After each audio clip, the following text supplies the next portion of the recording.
नमस्कार दोस्तों, स्वागत है आपका इस वीडियो में। जो भी कैंडिडेट बीटीएससी एएनएम बहाली का इंतज़ार कर रहे हैं उनके लिए बड़ी खबर निकल कर आ रही है। क्या कुछ है नई सूचना, उसके बारे में हम लोग जानेंगे, जो कि आप लोगों के बहाली से जुड़ा हुआ है और इनको लेकर बिहार सरकार के तरफ से ये बयान आया है। क्या कुछ बयान है उनके बारे में हम लोग डिटेल्स में जानेंगे। और आप लोग जैसे कि कल जो केस की सुनवाई थे, तो कल आप लोग भी इंतज़ार कर रहे थे कि कुछ फैसला आए, लेकिन उसमें डेट मांगा गया, ये आप सबको पता है।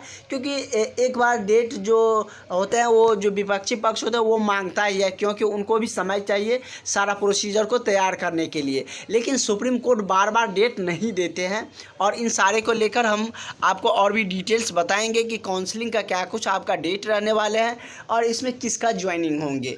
क्योंकि जो ये 10,709 पद जो है, इसमें ऐसा नहीं है कि सबका ज्वाइनिंग हो जाएगा।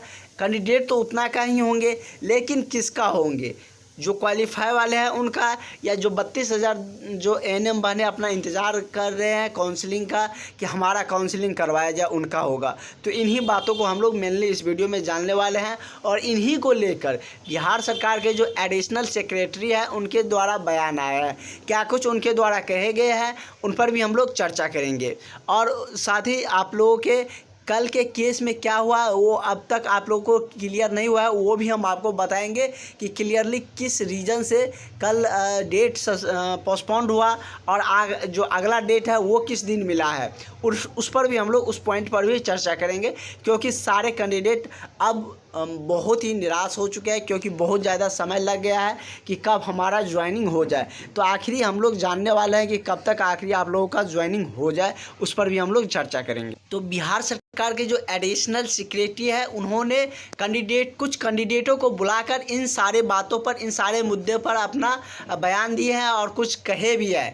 जैसे कि कल जो सुनवाई थे अंजलि कुमारी वाले केस का, उनको लेकर जैसे जो कि बिहार सरकार के द्वारा हाई कोर्ट में भी केस दर्ज किए गए थे, लेकिन सुप्रीम कोर्ट नहीं गया है। तो उन्हीं के बारे में इनके द्वारा बयान आया कि हम लोग भी उस पर नज़र बनाए हुए हैं।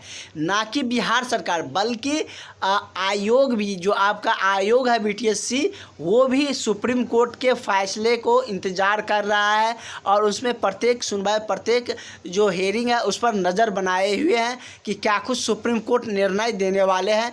क्योंकि सुप्रीम कोर्ट के निर्णय पर ही अब आपकी बहाली डिपेंड करते हैं कि सुप्रीम कोर्ट क्या कुछ निर्णय देते हैं।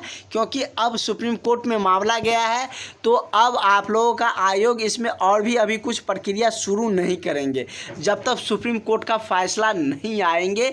और उन्हीं को लेकर सेक्रेटरी जी ने कहे हैं कि हम भी इस पर नज़र बनाए हुए हैं और आप लोगों का केस में क्या कुछ होते हैं, इन सबको भी इस केस पे दिलचस्पी है। क्योंकि सारी बहाली का प्रक्रिया इसी कारण रुका हुआ है, नहीं तो बहाली का प्रक्रिया प्रोसेस आगे भी बढ़ता है इन सारे रीजनों से। जैसे कि यदि हम बात करें तो आपको अभी इसका जो सारा प्रोसीजर है, केस का स्टेटस, वो पेंडिंग दिखाएंगे। क्योंकि जो हेयरिंग डेट है वो भी अभी लिसनिंग नहीं किया गया है। जो कल की सुनवाई थे वो नहीं हुए, क्योंकि उसमें डेट मांगा गया है कुछ दिन का, और 7-8 मतलब मेनली 1 सप्ताह का डेट दिया जाता है। तो उसके बाद ही आप लोगों को उस जो इसका हेयरिंग है वो देखने को मिलेंगे। और सुप्रीम कोर्ट में बहुत ज़्यादा सुनवाई होंगे नहीं, जल्द ही आप लोगों को इसकी सुनवाई होकर फाइनली सुनवाई जो होते हैं वो देखने को मिलेंगे। क्योंकि आप लोगों ने जो पटना हाई कोर्ट के सुनवाई चल रहे थे उसमें बहुत इंतज़ार किए, और सुप्रीम कोर्ट में उतना आप लोगों का समय नहीं लगेंगे, क्योंकि सुप्रीम कोर्ट में और भी बहुत सारे केसेज होते हैं और उसमें बार बार उसमें डेट मांग भी नहीं सकते हैं। क्योंकि उस सुप्रीम कोर्ट में डेट जो मिलता है बहुत ही मुश्किल से मिलते हैं, क्योंकि ऑल ओवर इंडिया का वहाँ पर केस रहते हैं।